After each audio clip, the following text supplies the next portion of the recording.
Welcome to the Midnight Entrepreneur. I'm your host, Easton Bennett, alongside my fellow co-host, Tyler Sinden.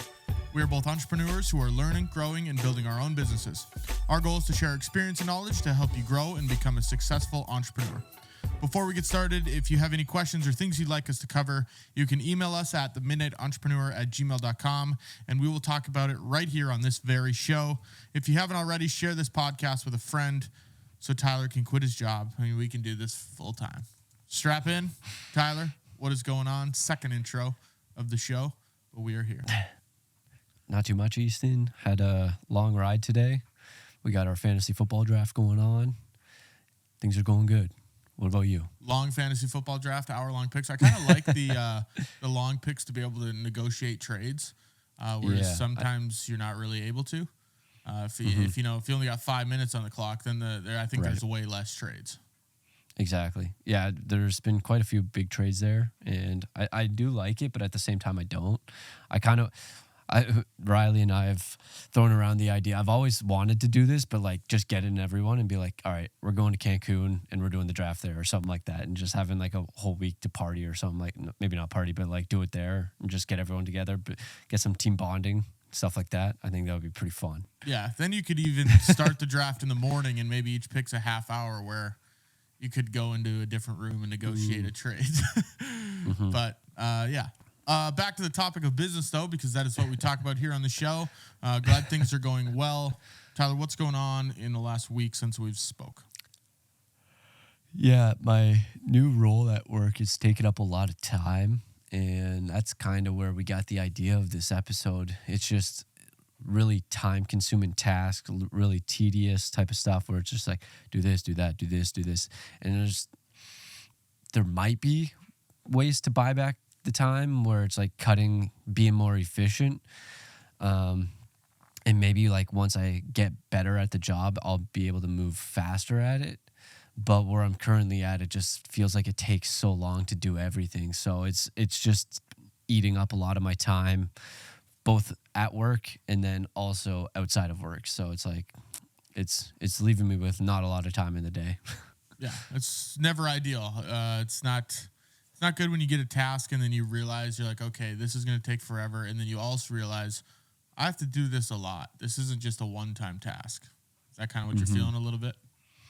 Yeah, it's going to be a lot of the same things over and over again. And the one that I just wrapped up, it took me way too long. Longer than you thought it was going to? Yeah, it might also be a little bit of procrastination as well, and just like putting the task off because it's just like so tedious, and it's like, man, I don't want to do it right now. So it's like, maybe I'll just go and find something else to do and do that in the meantime, and then maybe I'll come back to it. So maybe like bouncing back and forth is another area that I could probably work on, because that would slow it down, because then I got to get back into the groove. And then once I get into the groove, by that time, maybe I'm just like swapping to the next task, because it's like, I don't feel like doing this anymore. So yeah, it's definitely new. It's definitely tedious, and maybe we'll get to the point where I was at before, where everything was like nice and smooth and I was able to crush stuff out really quickly and have a lot of extra free time to be able to do stuff. So we'll see how it goes moving forward, because you're always going to be slow and newbie when you start something else or start something new. Got to get into a flow state. That's when you're right in the sweet spot. Yeah, I do. That's one of the stuff that I do in the morning, where I'll wake up and get my stretching in, and then I'll log on for, depending on the day, I might just log on for like 3 hours and just crush out a bunch of stuff. Or if I'm swimming that day, I might only get like 1 to 2 hours in. But yeah, like I love that, because I started doing that in Tucson, and I just really love it, because it's like no one's on, no one's bugging you. It's just like work, and you just get stuff done. You crank it out. Crank it out. Yes, crank it out. Well, hopefully you do run into that point where you are getting into that flow state a little bit more with the new work, and you can keep us updated on that as you go. What else is new in your world, Tyler?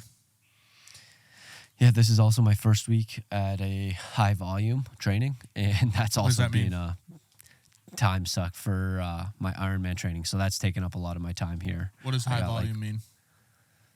a lot, like time working, time on the activity. I'm going to be over 20 hours this week. So that also takes up a lot of time. That's something that you can't avoid doing, because it's like I have to do 4 hours on the bike, or I have to do an hour run, or I have to do 2 hours here. So it's like, it's not something where you can be like, I can do it faster to get it done faster. It's like, I have that set amount of hours that I actually have to hit. So that's something that I can't avoid.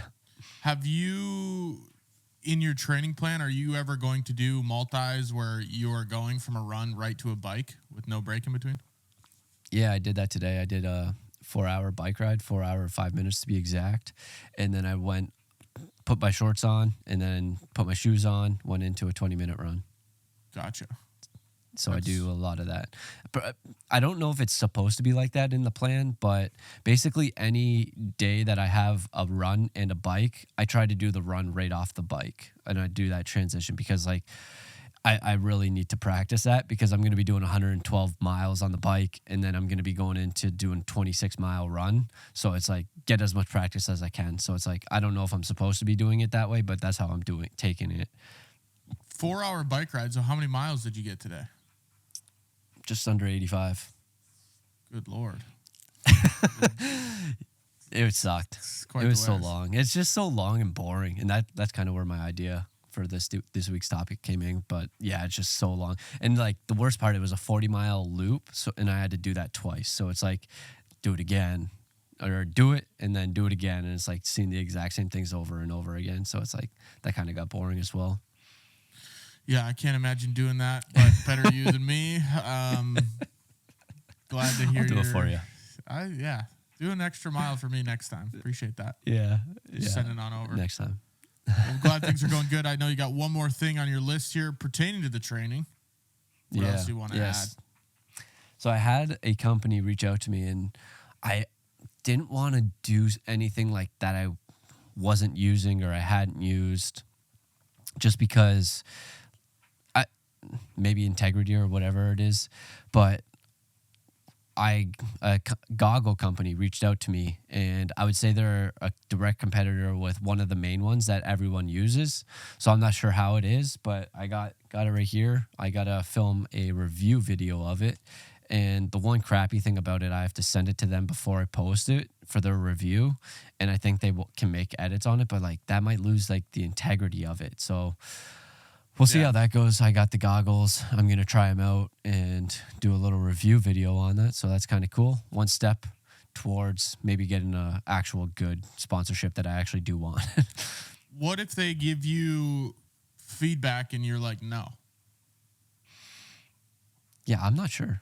I guess we'll find out, because it's like, if there's like certain spots where it's like, I didn't like this aspect of it, and they say, you got to take that out. It's like, I'll just ship them back. And then like, maybe I'll ship the goggles back, and then I'll post the video. And then in the caption, I'll be like, they wanted me to take out certain sections, and this is my honest review. Did you have to sign a contract or anything? I did. Is there any legal jargon in there preventing you from doing that? I don't think there was anything that said that I can't just send it back, and then I don't know. It basically all the deliverables are 3 pictures of me with the goggles on, and then a review video on TikTok, and I have to send it to them, and they get 1 revision round before I post it. That's basically all I really saw. So I don't know. We'll see. Like, yeah, we'll see what happens. You can't talk about how water leaks into your eyeballs. You're like, that'd be kind of ridiculous if they say that. It's like, it's not fitting me well, so I don't know what you want me to say. So we'll see. I'm curious to see. I'm excited to see that video. So keep us posted on that as well. Cool getting. I'm kind of curious to see though. these. Yeah, for sure. Haven't opened the box yet. Yeah, haven't opened the box, so you gotta. Once you do open it, when do you plan on filming it? Because I want you send me a picture or something. Maybe tomorrow. I'll have a little bit of time tomorrow. I still got to work out today, so I might not have time today. We'll see. Gotcha. I don't know. I will send a picture. Cool. If I don't answer, it's because I'm in Vegas. When you guys are listening to this, hopefully I'm up millions of dollars. Doubt it, but it's supposed to be a huge windstorm going through Vegas this weekend. It's supposed to be 67 degrees when I get there tomorrow. That's absurd. Oh, I thought you said win streak. No. Well, that too, I hope. Yeah, I'm I hope bringing you win too. that to town. But yeah, big windstorm. Hopefully it's not too bad and can get in the pool. But if not, I guess I'll just have to gamble. Sucks, but what do you do? Rough life. Exactly. What do you got going on? Little update on my end. So the new office is coming along nicely. We have my office completely painted. Spencer's office, we are not painting. We're just keeping it how it is. It's like a nice dark blue color. And then the main area, I went to town last night painting it. I was just a menace on the paint stick for sure. And the people that were there painting the other guy's office, they left at about 5:30. And then I was blasting music, and I was just painting till about 7 o'clock. So got the big main area done. I knew I was leaving for a week to go to Vegas, so I wanted to get as much of it done as I could. And hopefully when I'm back, Jonathan, the guy that I'm sharing the office with, has put in some work and has gotten some of it done. So I'm excited to see that when I get back. But, yeah, absolutely went to town. Office is coming along nicely. I could move stuff into my specific office if I wanted, but I'm going to wait until we have the area kind of cleared out, all the mess is gone, everything's painted, and then we'll go from there. You saying this makes me think about the topic that we're working on, about buying your time back, because couldn't you just hire someone and then you got a whole bunch of time for yourself? Or are you doing it for the process, the journey, or you just don't want to pay someone? A little of both. So one, I'm doing it because I'm vlogging it, which I think is good. Mm-hmm. Two, I'm doing it because it's my first office. So I think that's kind of cool to go through that process, getting everything ready. And then three, the buyback, I don't really want to pay all that much, and I'm doing it after work hours. So, I'm going there at like 4:30, 5 o'clock at night and then just working into the night. So not doing it during the work day or anything. I mean, there's not really a work day, but trying to do it when I maybe would be taking breaks for dinner Workday or something. Workday stops when you go to bed. Exactly. But yeah, so those are a couple of the different reasons. I definitely could have hired someone to do it, but decided not to. Have a lot of people to help me out. But framing wise, I mean, we're having somebody do the framing because we're building two new offices.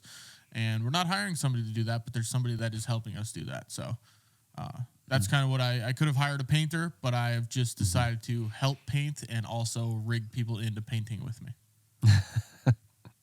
Don't you feel obligated, though? Because then they have a debt against, or you have a debt against them now. And then it's like, hey, come and help me with this now. And it's like, now they helped you. And then it's like, well, shit, now I got to help them. Well, one being my girlfriend, that is a debt I'll have forever. So that I'm not too worried about. She probably enjoys it anyways. Yeah, she enjoys being there. And then Spencer, he was actually getting paid to do the work. So I guess buying back a little bit of the time, or at least speeding up the process a little bit. So he was there helping out. But yeah, being in debt, definitely not ideal. But I don't think I'm accruing too much debt for the people I'm rigging in quite yet. All right. I'm sure I will. You made it seem like you had others. No, I'm sure I will, because I got a buddy that's potentially going to help out with all the electrical work. He's an electrician. So that might come back to bite me one day, where I'm going to have to help him with something. But, maybe people just don't cash in on that. Who knows? We'll find out. It's like Alex talks about that, where you just provide so much goodwill, and then if you ever do need it, you have it there. But if you don't need it, you don't need it. And then it just never happens, never comes to fruition. And I bet 50% of the time that is the case, where it just doesn't come to fruition. Potentially even more than that. But yeah, anything else going on with you? I've had a lot of sales calls lately. Matt's been in all of them, which I think is fantastic. These sales calls where we have two people in the calls. I don't know if there's some sort of psychology around this. I didn't look into it, but it seems like there's more buy-in for projects, and it feels like they're willing to do bigger projects when both of us are on the call or both of us are in the meeting. So I don't know what the science is behind that. Maybe it just looks bigger, like it's like a bigger operation that they're working with, but that's something I've been experiencing here over the last week or two. Do you do Zoom calls for that, or in person, mix of both? Mix of both. Yep. So we did a couple in Minot that were in person. He drove here and we met with them in their conference rooms. And then, we've had a couple people outside of both of the cities that we live. So we did a Zoom call there. We just did a Zoom call of someone in Minot yesterday that just happened like overnight, where I said, she messaged me on Facebook and I said, perfect, let's set up a call tomorrow. So it's a mix of both, really, whatever the client prefers. If it's a bigger company where they have multiple people on the marketing team, a lot of times it is in person. If it's just one person, we can just hop on a quick Zoom call. Do you find there's a better close rate one versus the other? I haven't seen that yet, no. Okay. Because do you feel like the close rate is really high? It's like, yeah, once 100%. They're at that point, they're probably going to be closing. Usually once they're in a meeting, it's some sort of project is going to be closed. Correct. Okay. So a lot of times we're not in the calls together if it's a discovery call where someone reaches out for a project and then we have that initial call to talk about what they want. Actually, that's maybe not as true as I thought it was, because we are now like pivoting those calls into strategy calls immediately. So I used to do a discovery call where I get all of their information and then a strategy call. But we've almost shortened that process now, where if someone reaches out, we say, awesome, let's hop on a call. We talk about all their ideas, give them ideas, get their budget, and we send over a proposal right away. So we're shortening that process a little bit just so we don't have so many steps to close the client. Maybe that's helping a little bit. But, yeah, I have seen that 2 people in the call is, I don't know, something weird about it. Yeah, maybe it just makes it seem more of a quote-unquote real business, or like a bigger business, bigger production, whatever it might be. And I've been using the term a lot of, let me loop in my producer, or let me send it over the producer, producer. Milking it. Yeah, 100%. But it is true. Like, there are a lot of times I have a call and I say, okay, I'm going to bring Matt, our producer, into this call. He helps facilitate a lot of these projects. So maybe that seems like, oh, this is a big thing here. Who knows? Maybe I'm making it up in my head, but maybe not. That is okay if I am. It's a placebo, even if it isn't working. Yeah, I feel like that's not very common, though. Like, usually maybe they feel like they're getting cornered because you got 2 of them. I feel like most sales scenarios, it's just one person on the other end, but I feel like majority is more cold. And then the one-on-one this seems cold, pretty warm.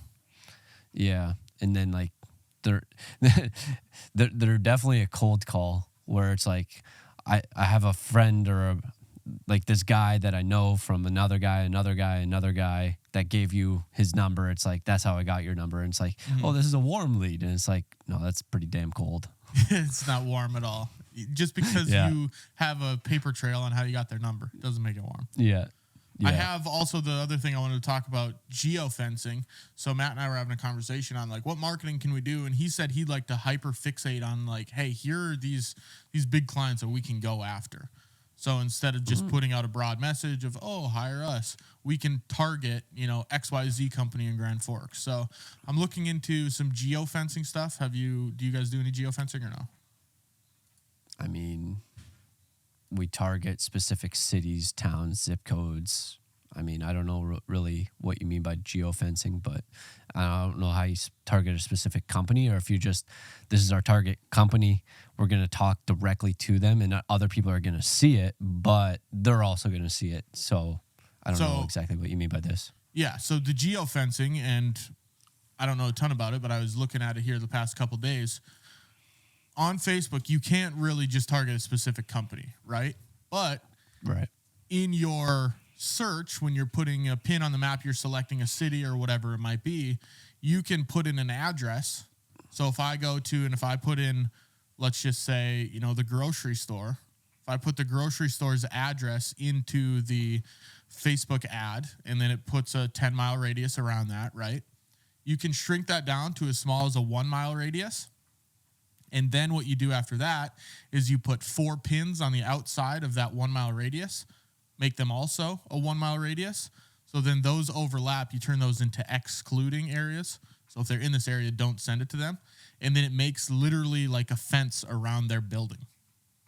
So you can get it down to like, they are only pitching this ad to people that are standing inside of this building.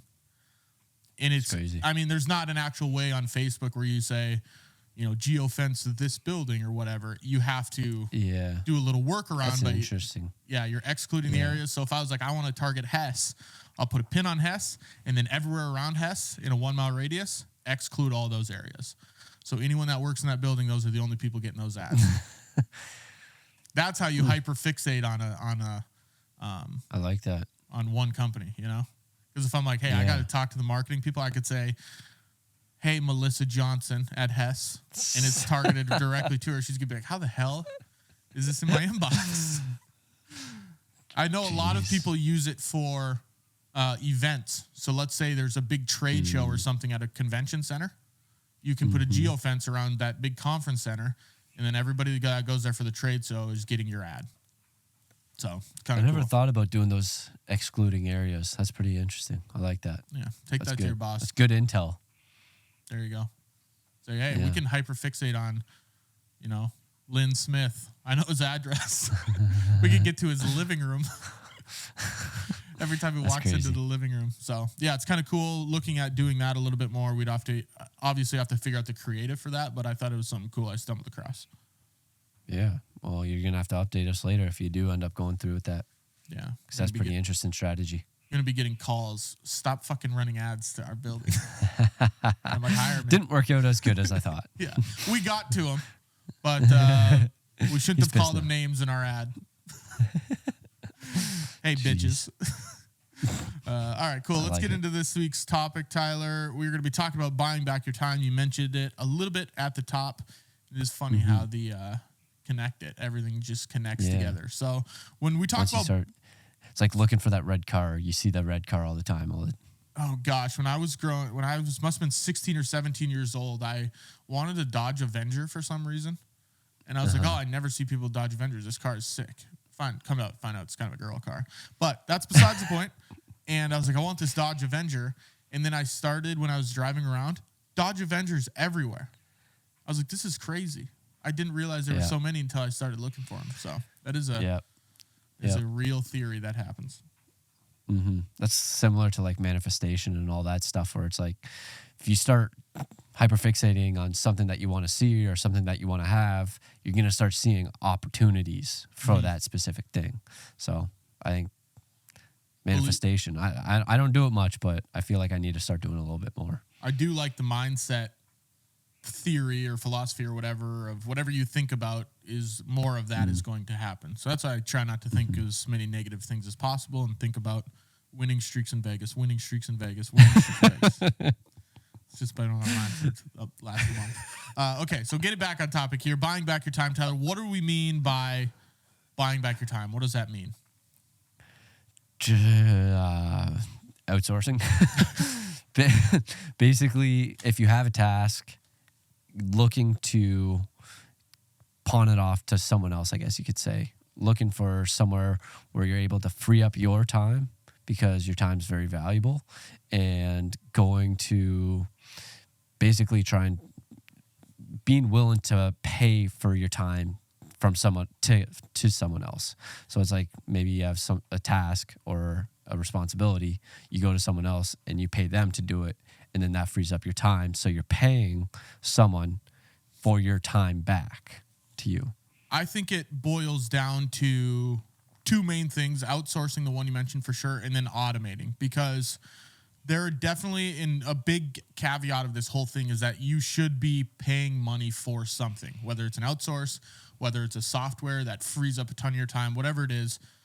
That's where the buy comes in, an exchange of money. So you're paying money for, someone else to do it, or a software, because the software is a big thing too. If you can pay, let's say, $20,000 to implement this software into your business, and that frees up 60% of the time that you were spending on it, that's buying back your time. You might not be specifically outsourcing it to a person or a freelancer or a gig worker, whatever it is, but those, I think, are the two main things: the outsourcing and the automating. Would you agree, Tyler?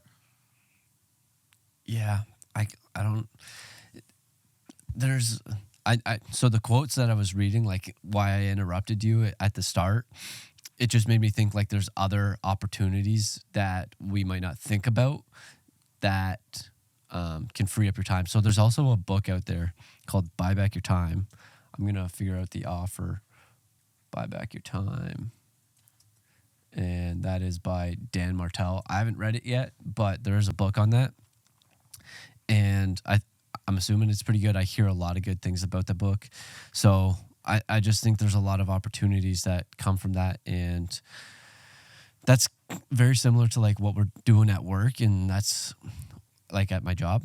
And outsourcing is like the main source that we're going to be looking towards doing, and actually a little bit with automating as well, because I'm creating like templates for ChatGPT prompts. So that's a little bit of the automating. So I'm pretty much doing those two things. Like that's kind of like my main job, is to find the inefficiencies and what can we outsource to other people so we can free up our time, free up the bottlenecks, and then make everything go faster. So that's pretty much actually the two main things that I'm working on at work currently. And it boils down to, that's why you are doing, is it to free up those bottlenecks to make you more productive and to have better growth. Because when you do run into a bottleneck, a lot of times it is a time suck, and then it just wastes more and more time when you could be focusing on higher leverage activities that would actually make your business grow. Have you, going back to the ChatGPT thing, have you seen that you can like create your own GPT? Have you thought about doing that, or just the templates? I know you've shown me this, and I know they show it at work and people talk about it all the time.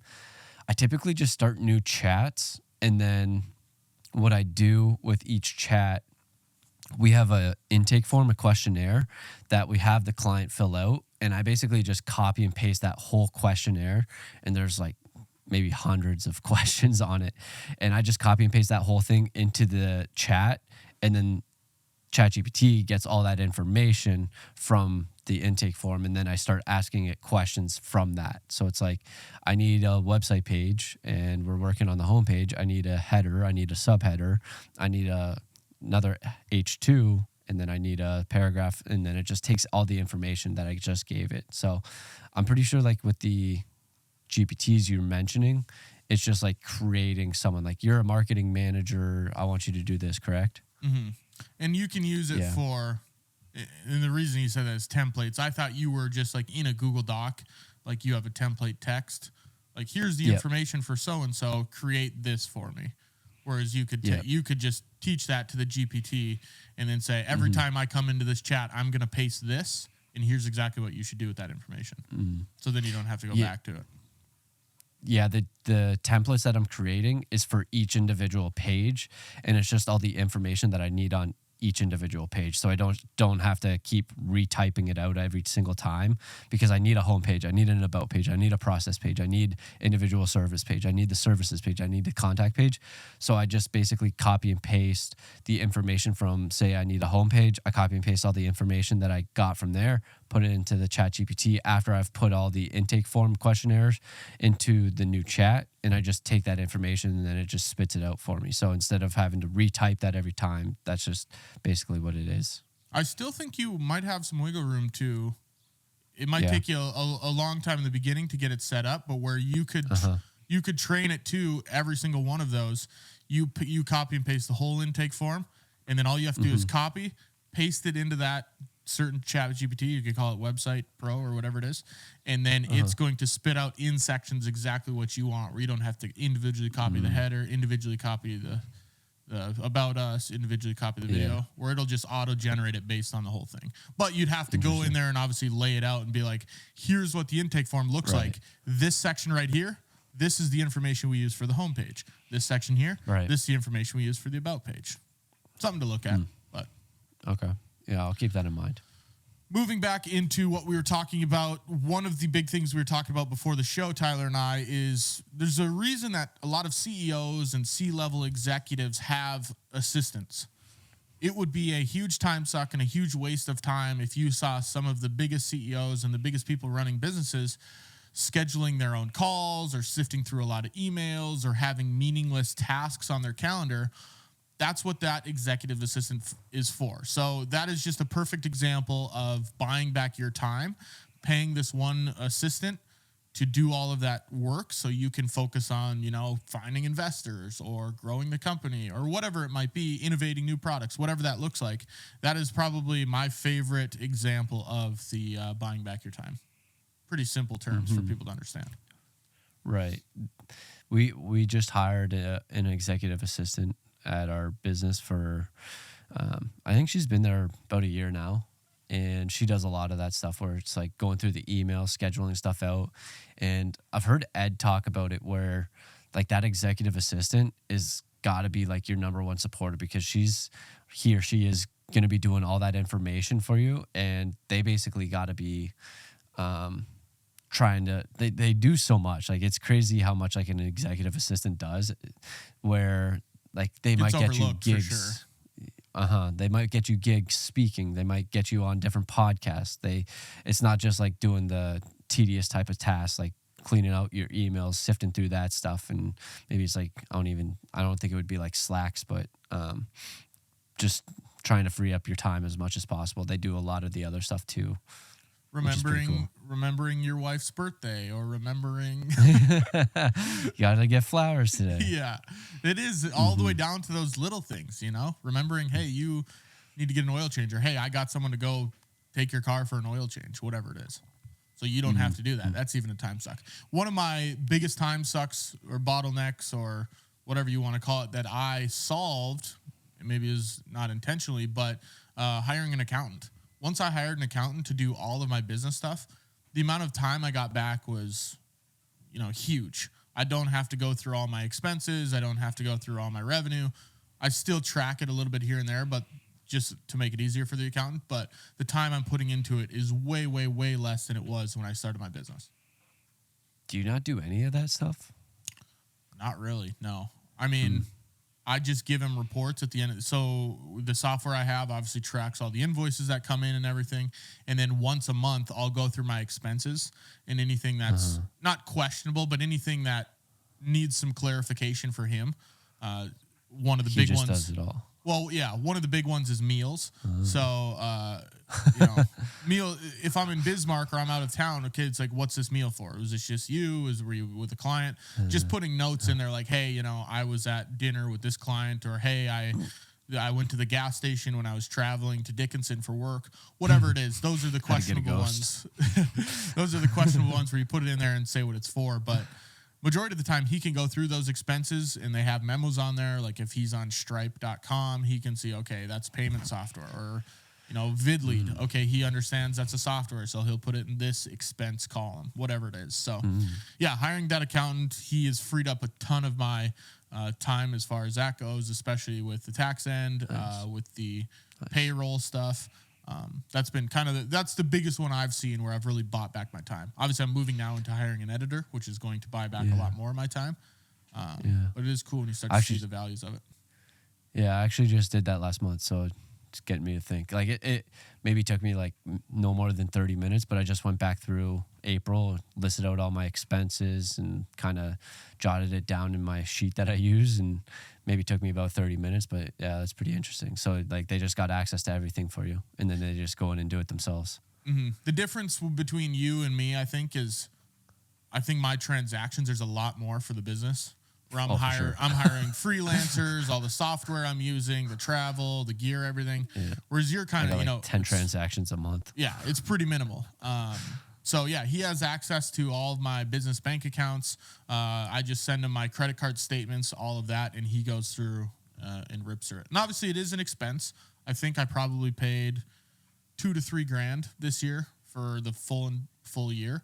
But that $2,000 to $3,000 that he's saving me on, one, not having to worry about it, and two, freeing up all of that time to do higher leverage activities, it's been incremental. Instrumental, like incremental, incremental, small. I think instrumental. Yeah, maybe instrumental. Yeah, which doesn't sound right because it sounds like an instrument. Whatever the word is, that's what we meant. Yeah. I think the bigger thing, another big thing that I've learned as well is that buying back the time can really lead to a healthier lifestyle. Because when you do have all of these things on your plate where if I had to do my taxes and I'm still doing all the editing and I'm still shooting everything by myself and I'm doing all this different stuff, it does become stressful. You're juggling so many different things that it's always in the back of your head. You're worried about, okay, what if this falls through? Whereas hiring the accountant, okay, that takes another thing off my plate. Hiring an editor, okay, now that takes another thing off my plate. Maybe I don't have to work until midnight now. I can work until 8 at night, whatever that is. So it does give you some more freedom, some more flexibility to have a little bit less stress. I know I've seen that ever since Spencer came on and he's been working on these projects. I feel a lot less stressed with the projects and getting them done in a timely manner because I know Spencer's working on them. And then once he's made progress, I can come in and finish it out. So that's another benefit for buying back your time. You did kind of hint at this, but you didn't really touch on it that much. But when you talked about the executive assistant and doing all those small little tasks, that's something that the CEO or C-level executive that doesn't need to think about. It's like, I don't need to think about someone's anniversary, someone's birthday, so whatever it might be, or getting my oil changed. That thought never crosses their mind, so they can always focus on like big picture things. So it's like you're taking away a lot of those stuff that you're constantly thinking about that you don't need to be thinking about anymore. I don't need to worry about booking my plane ticket. I don't need to worry about the rental car when I get to this city. You show up, it's all done. Everything's ready and done for you. It is awesome. Exactly. And that's what I'm experiencing with the editing right now. It's awesome when I can just open up the project and everything's pretty much ready and prepped for me to do what I need. Gotta love it. We talked about time being the most valuable asset, and it is true. You can't ever get more time back, Tyler. I know that's not one of your favorite sayings, but you do enjoy that. Yeah. You can't get more time. You can always get more money, but you can't get more time. Yeah. What's gone is gone. And what's coming is coming. Yes. And what's here is here. So yeah, that's one thing to keep in mind. It's just you can always get more money. You can always pay to get things done, but you can never get more time. So the more time that you can pay for and get back to use on whatever you want to use is going to be beneficial for either your business or just life in general. One of the things, Tyler, sorry, go ahead. I think like also with that, like when you're buying back your time, like, or time's your most valuable asset, when you're paying someone else to do that for you or whatever it might be, you are potentially gaining more money in the same time because you're taking stuff out so you can work on something else to be able to grow and scale or do whatever you might need to do to have bigger picture or whatever it might be. So even though you're paying someone, you might actually be making more money. And it's hard, that first leap that you have, you think, oh, I'm paying for this, but what if it doesn't bring me an ROI, or what if it doesn't work out? It's going to be a lot harder to make that leap of faith. But once you do start to see the benefits of it, like I saw with my accountant or the editor, then you're like, oh, this is awesome. I should try to do this everywhere that I can in my business. Are you feeling that a little bit? Yeah. I mean, of course, it comes down to finances, of course. I would love to outsource everything and then just focus on one specific thing, but not at that point yet. But it is, I'm trying to find loopholes and gaps in everything where I can buy back some of that time or have somebody else do it and then see the ROI on it. Yeah, we'll get there. Tyler, how do you think you identify some of these insufficiencies? Because we've talked about the gaps that we're filling, whether it's the accountant, whether it's the executive assistant, the editor. How do you find what these insufficiencies or bottlenecks are in the business?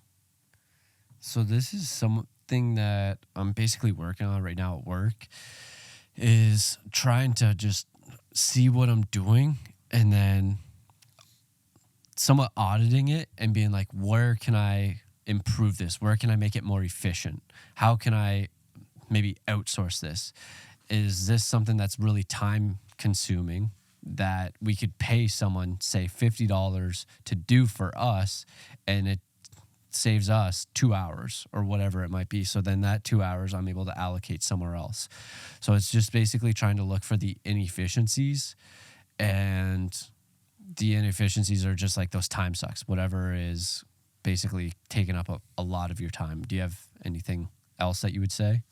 I thought you hit the nail on the head there. I think it just really comes down to being self-aware and actually putting thought into it, because you're not going to know where the bottlenecks are, or the insufficiencies, if you don't actually think about, okay, what are they? How can I figure this out? But if you go into it saying, I'm going to audit what the business looks like, if it's Tyler's case where he's kind of looking at everything in an overview picture, or if you're a one-man band and you just have to audit yourself on a day-to-day level, or a week, audit yourself for a week, figure out, track everything. Where's my time going? Oh, I didn't realize I'm spending 70% of my time on this one thing.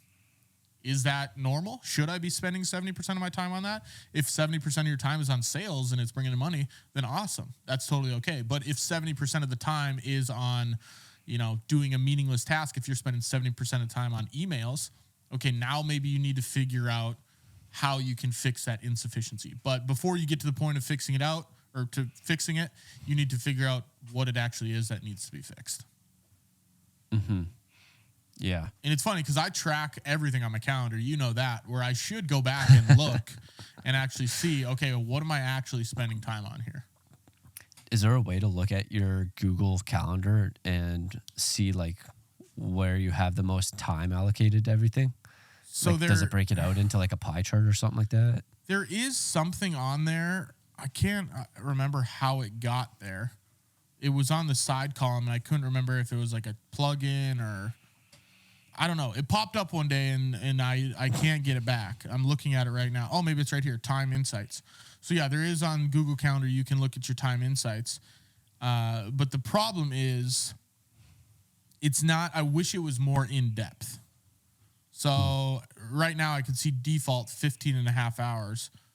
That's taking into account a lot of default is just like my regular, dinner or breakfast, things that don't pertain to, that kind of stuff. But in here, brush my teeth. And well, I do even have those things on here.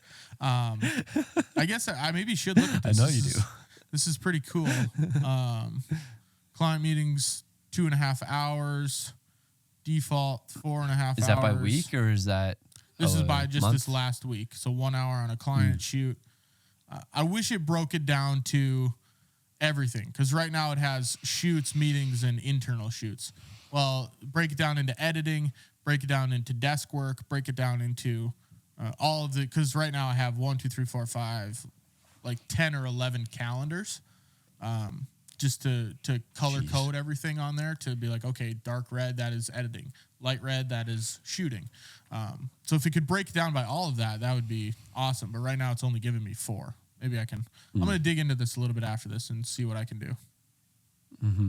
That'd be interesting to see. I think it's good for you at the same time to see where everything is going. And I think that's one of the things that it made me think about. One of the things that I just put in here for the common time sucks is like cooking and cleaning. Mm-hmm. So I don't know if cleaning is part of default, but cooking is probably in there because you got to eat dinner, you got to cook or whatever it is. So I think that's one of the common time sucks that I've always wanted to have to be able to take out of me. And like, especially with training for my Ironman, it's like, I always want to have like a cook for me so I can come back from like a 5-hour exercise session and just have my food ready, my dinner, lunch, whatever it is, just snacks laid out for me. And it's like, I don't got to spend time making it or preparing it or anything like that, because that's another big time suck for me. Yeah, and I do put those things on my calendar too, where it's like dinner, shower, lunch, whatever it is. So I think not next week because I'll be in Vegas, but the week after, I'm going to religiously down to the second. And I do it, but it's not like sometimes it's like, okay, half hour, I got this scheduled for this, but I'm really doing this. I'm going to make sure at the end of the day, I go back and audit. Did I actually do that for that allotted amount of time? And I'm just look at it at a week basis and see, okay, what am I doing? I'm even going to put sleep in there, I think. Because then I can see, okay, I got, what is 7 times 24? Man, if you just wear your watch, you can just look at that. You were supposed to do that so you can see how you sleep at night. Yeah, but I'm just talking about the hours I'm sleeping. So if I have a total of 240 hours in 1 week, okay, I slept for this many hours. Okay, that's normal. That's about 8 hours a night, whatever it is. But yeah, I want to do it down to like the second and see really how much time I'm spending there. It would be cool if you could add, and maybe this is an app, this would be my business idea for next week, but if you could create it, link it to your Google Calendar, and then create your own dashboard of, okay, here's what I want you to track based on my Google Calendar. I'm going to see if there's a thing like that. Getting a little off topic, but let's hop back in here. You got any other time sucks?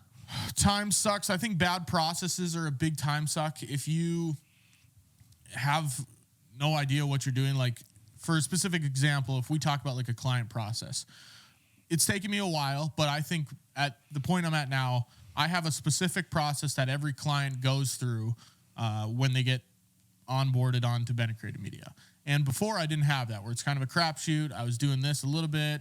Okay, now I was doing it a little bit more. Okay, now I'm not doing it at all. So and I think we talked about this on a separate show, but you fall to the level of your processes. Did we mention that or no? It sounds familiar. So the saying comes from, if you don't have any processes set up, if one day you have a crazy day or everything goes hectic and stuff starts falling through the cracks, you're going to fall to the level of the processes that you've put in place for that. Because I know if I have a crazy day and things are getting a little hectic, I'm going to just resort right back to my CRM. I'm going to look at it and be like, okay, here's what I need to do. Here's where everything's at. Here's where all the clients are at in the process. And I resort to that. But if I didn't have that set up, then I'm searching all over the place. Okay, well, maybe it's in my emails. Maybe I put something on my calendar. Maybe it's in my notes. Maybe it's on Asana. So the cleaner your processes are, it's going to save you a lot of time. That's one time suck that I have been working on over the last year or so. Yeah, and then the other one that basically I'm working on at work is bottlenecks. And the example they kind of gave us is like, maybe we can do 12, or we can get to the point where we have 12 websites that we can do in a month. But where we're currently at with the bottlenecks, we get, say, 12 in the first week, 12 in the second week, and then there's a bottleneck in the third week where we only get 4 through, and then this is where we're stuck. So this is where we're trying to figure out the processes. It's like, okay, what can we outsource? How can we outsource it? And how can we get this week back up to 12 so then we can finish out the month with 12, because we might be 12, 12, 4, and then we finish out with 4, and then we got to go back, and then it's 4, and then we got to go back 4, and then there's the 12, and then all of a sudden we're back to the start where we're behind because we got that bottleneck there. So we got to try and figure that out. Throwing a lot of numbers at me there. I think you made it a little bit more complicated. But yes, the bottlenecks you can't get to. You have to be able to recognize that there are bottlenecks to be able to fix them. And I know we talked about that before, but having those bottlenecks, it really just is going to hinder the growth of the company, and you're going to keep running into that same bottleneck. I know for me it was editing, right? I'd shoot all these projects, I'd get back, I wouldn't be able to get the edit. I wouldn't be able to get one edit out in time before another edit came in the other end.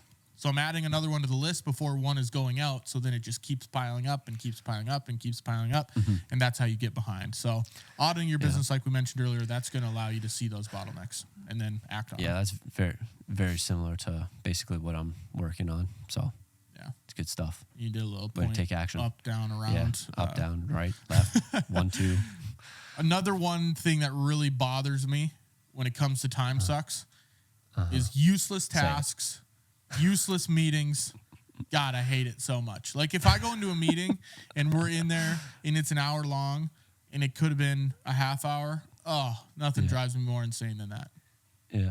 I'm like, I came here specifically to talk about this. Let's talk about this and then let's go on with our day. Let's move on. Let's not shoot the shit. Yeah.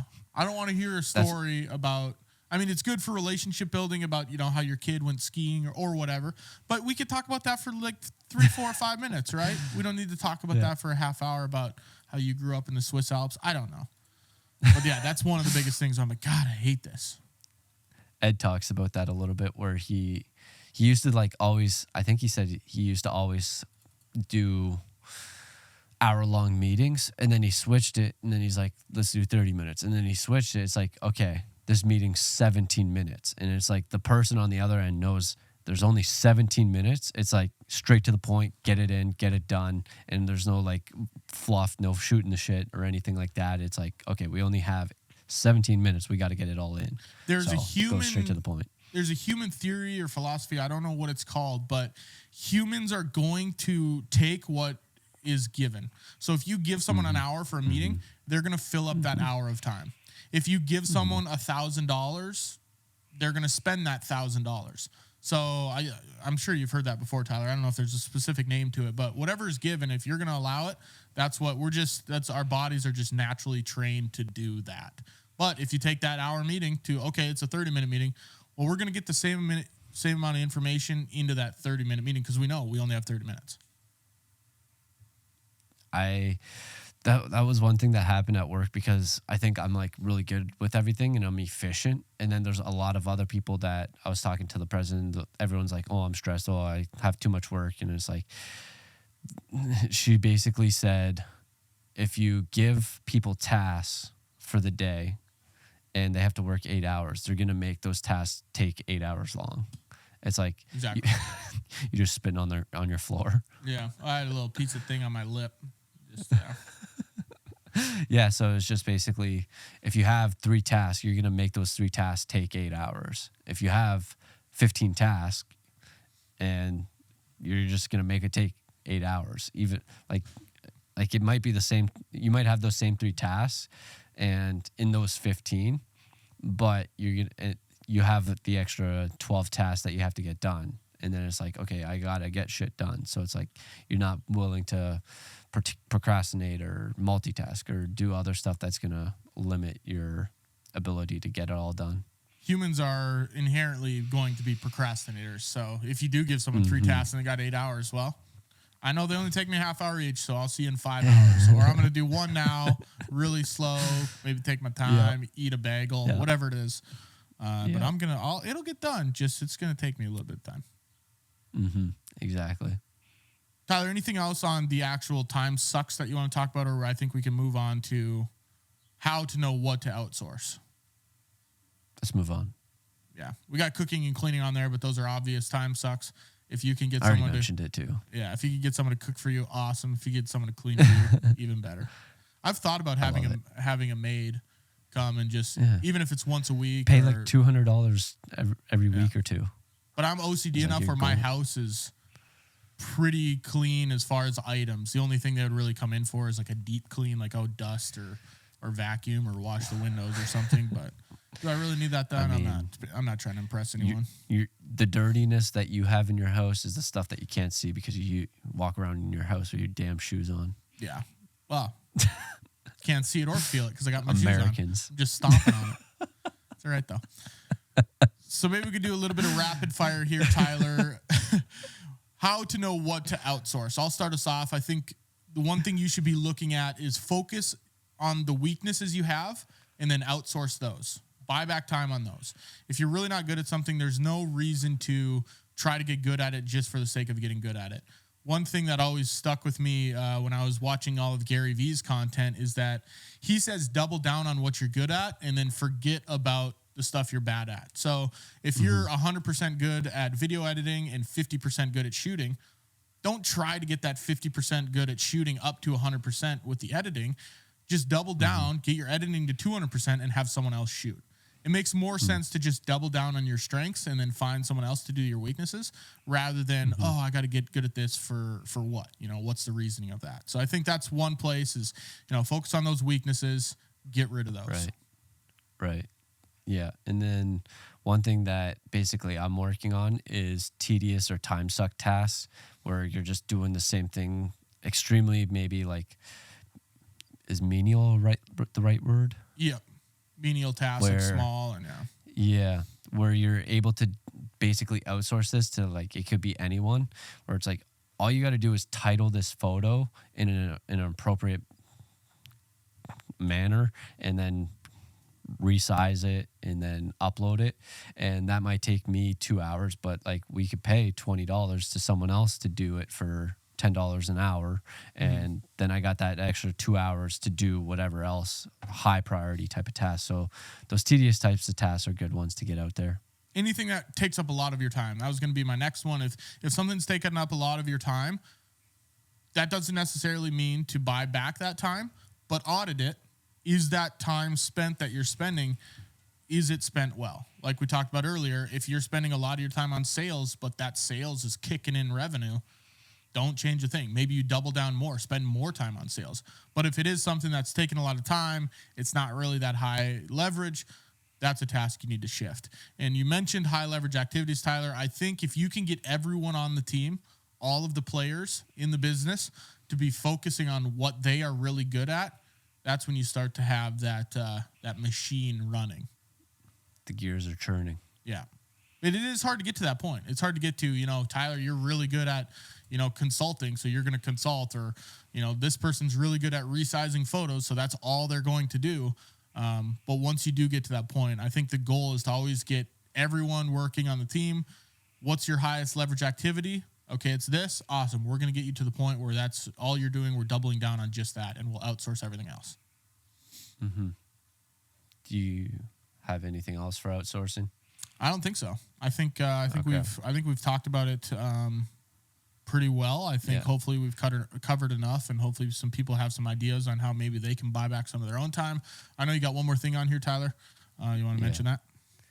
Yeah, I was just looking it up about this book, and it talked about multitasking and also procrastination, where a lot of those tasks you're basically throwing away your time because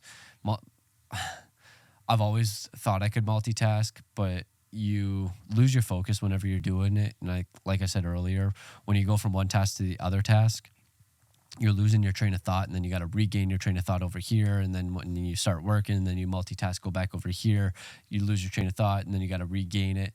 So multitasking isn't actually good. You might feel efficient, you might feel good because you're doing a lot or whatever it might be, but it actually leads to decreased productivity. And same thing with procrastination. When you're procrastinating, you're just, I think so. Had a little stroke there. When you're procrastinating, you're just basically throwing away time at the same time. So those are just a few things that I saw right before we start, right when you started talking. So thought I'd throw it in there as well.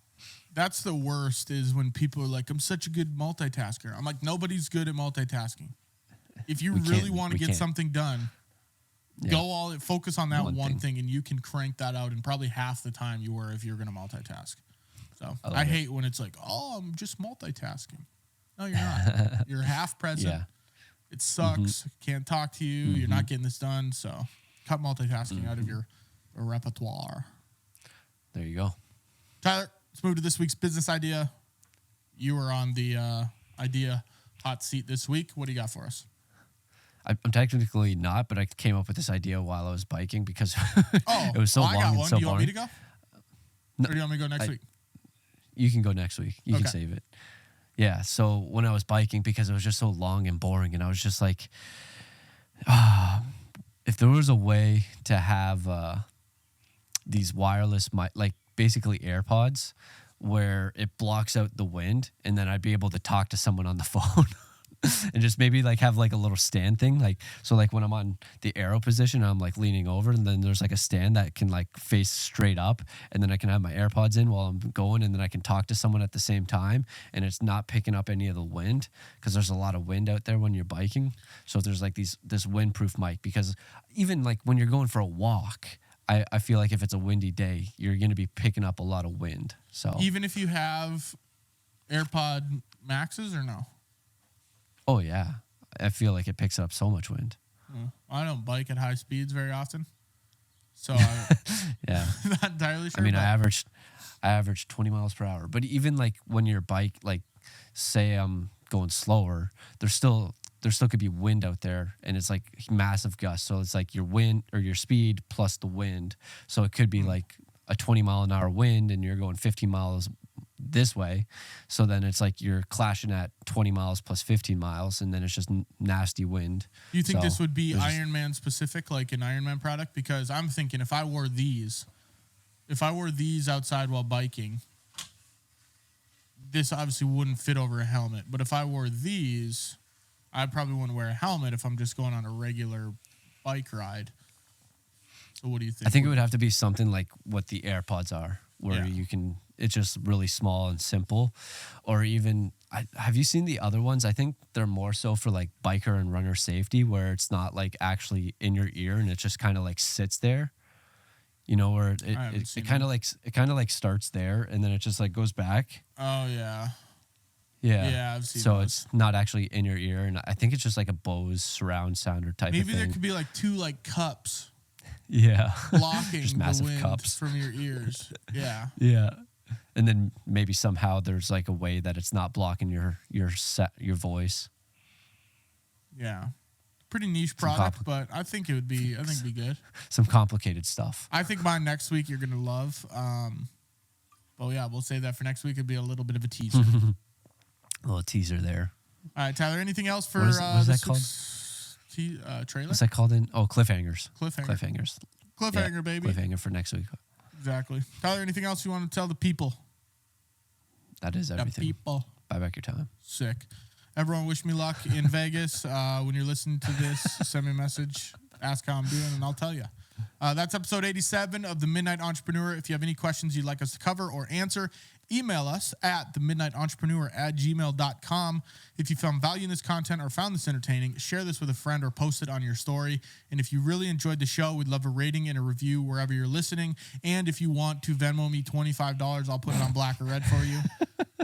We'll split the profits. Talk to you guys next week for another episode of The Midnight Entrepreneur.